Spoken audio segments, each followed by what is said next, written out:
ఈరోజు నేను మా ఇంటి పెరట్లో ఉన్నాను. ఇక్కడ రావడానికి ప్రత్యేక కారణం ఏంటంటే చెప్పే ముందు ఏంటంటే, ఒక రైతు తన పంట చేతికొచ్చిన తర్వాత దాన్ని కోసుకుని ఇంటికి వెళ్లే ముందు ఎంత ఆనందం అనిపిస్తారు, అందులో ఎంతో కొంత చిన్న ఆనందం నాకు ఈ రోజున నేను పొందుతున్నాను.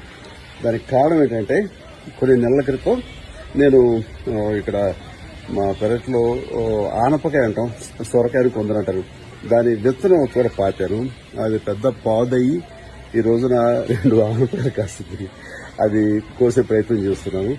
సో ఇవి ఆనపకాయలు, వీటిని కోసి లవ్లీ అది నైస్ ఫీలింగ్. నా చేతితో వేసినటువంటి ఇవి బ్యూటిఫుల్. ప్రకృతి ఎంత గొప్పదంటే, మనం సరదాగా ఒక విత్తనం భూమిలో నాటితే అది మనకు కడుపుతో ప్రయత్నం చేస్తుంది. దానికి ఎంతమంది కృతజ్ఞతగా ఉండాలి అని చెప్పడం అన్నది నా ఉద్దేశం.